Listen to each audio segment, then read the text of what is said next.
Good morning friends. हम यहाँ पढ़ रहे थे अवचेतन मन की शक्ति, जिसका पहला अध्याय है जीवन में चमत्कार करने वाली पुस्तक। पर अध्याय के पहले लेखक परिचय पढ़ेंगे हम। लेखक परिचय है जोसेफ मर्फी, जिन्होंने ये किताब लिखी। उनका नाम है जोसेफ मर्फी। इनका जन्म आयरलैंड में हुआ, बाद में वे अमेरिका में ही बस गए। मनोविज्ञान में पीएचडी करने के बाद डॉक्टर मर्फी ने अपना अधिकांश जीवन पूर्वी धर्मों के अध्ययन में बिताया। शोध के सिलसिले में वे कई साल तक भारत में भी रहे।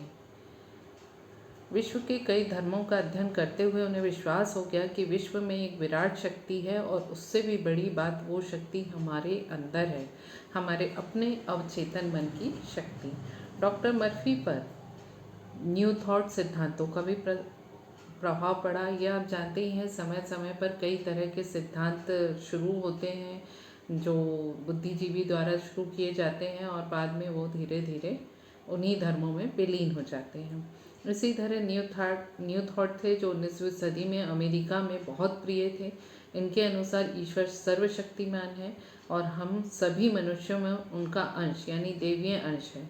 सभी मनुष्य मूलतः आध्यात्मिक हैं और सर्वोच्च आध्यात्मिक सिद्धांत में ये है कि सभी मनुष्य एक दूसरे से बिना शर्तों के प्यार करते हैं। साथ ही आपकी हर बीमारी मन से उत्पन्न होती है और सही सोच से उसका उपचार संभव है। मर्फी ने अपने पूरे जीवन में 30 से अधिक पुस्तकें लिखी हैं।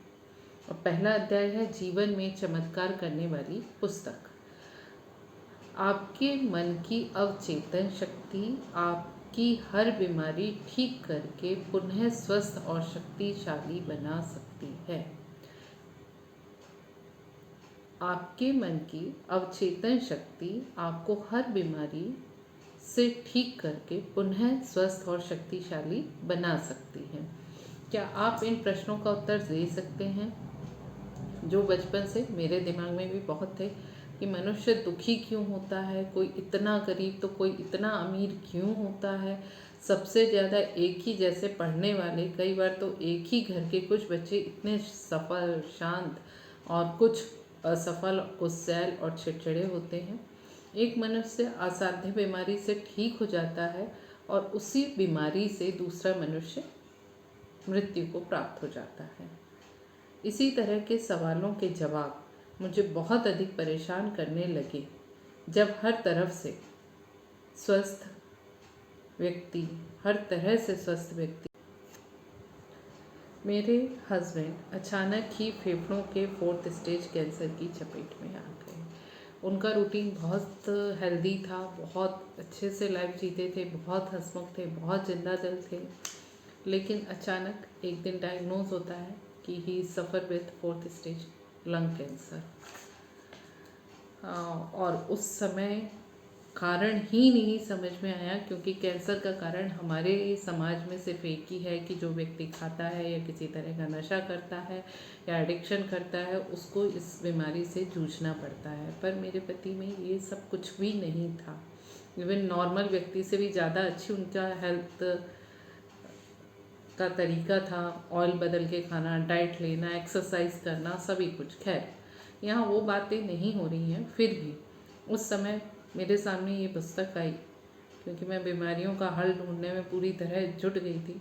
समझ नहीं आ रहा था क्या कारण हो गया, कैसे हो गया, क्या नहीं। तो उसी समय ढूंढते समय मेरे सामने ये पुस्तक आई और इस पुस्तक के अनुसार हमारे सभी प्रश्नों के उत्तर हमें मिल सकते हैं। यह पुस्तक बहुत आसान भाषा में है और इसमें बताई गई तकनीकों का प्रयोग, अगर मुझे विश्वास है कि आप भी अगर करते हैं या कोई भी करता है तो इस चमत्कार शक्ति को जान जाएगा और आपको ये चमत्कारी शक्ति दुविधा, दुख, उदासी और असफलता के कुचक्र से निकाल कर उत्साही, स्वस्थ और शक्तिशाली बना सकती है। मज़ेदार बात यह है कि ये सारी शक्ति, ये चमत्कारी शक्ति आपके अंदर ही है। पुरानी कहावत है, डॉक्टर घाव पर पट्टी करता है और ईश्वर उसे ठीक करता है। आज के समय में हम में से कई लोग ऐसे होंगे जिन्होंने ये महसूस किया होगा कि हम चाहे कितने से महंगे हॉस्पिटल चले जाएं, बहुत अच्छा डॉक्टर हो, मतलब जिसके हाथ से कभी भी नहीं सुना हो कि कोई केस फेल हो गया हो, कुछ हो गया हो, पर वह भी आपकी बीमारियों को पूरी तरह ठीक कर देंगे इस बात की गारंटी नहीं होता। कुछ ना कुछ रीजन, कुछ ना कुछ कारण बता के वो अपना हाथ वहाँ से अलग कर लेते हैं कि भाई हम नहीं बचा सकते, या इस स्टेज में है या उस स्टेज में है, अब हम कुछ नहीं कर सकते।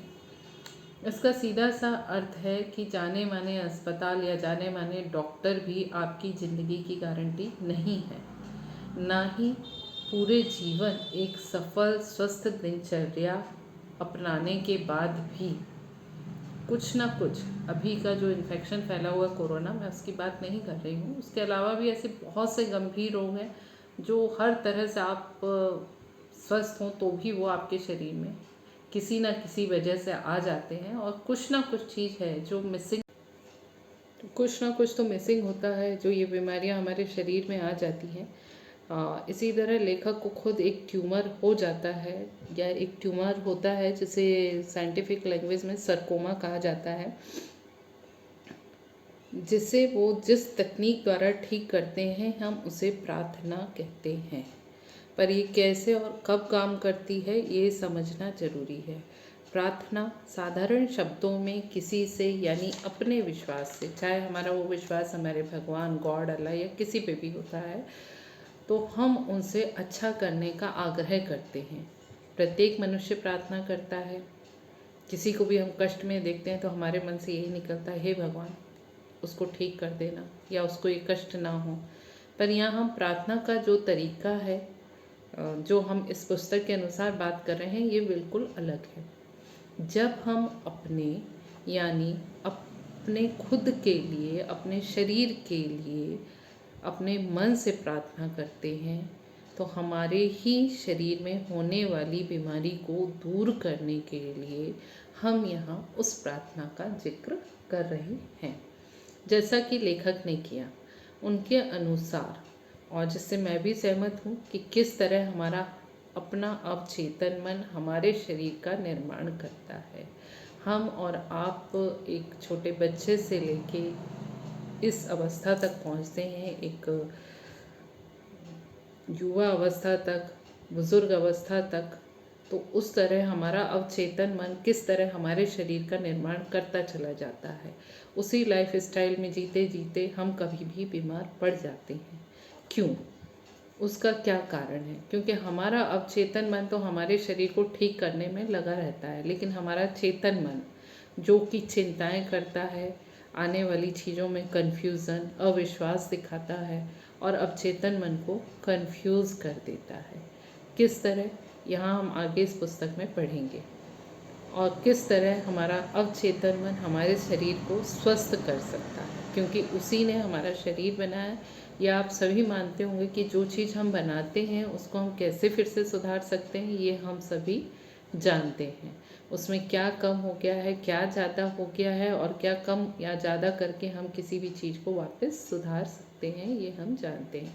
उसी तरह हमारा अवचेतन मन, जिसने हमारे शरीर का निर्माण किया है, वो भी जानता है कि किस तरह इसका उपचार संभव है। तो ये हम आगे आने वाले उसमें पढ़ेंगे, जो भी अध्याय आते हैं, और मैं आपको एक्सप्लेन करूँगी।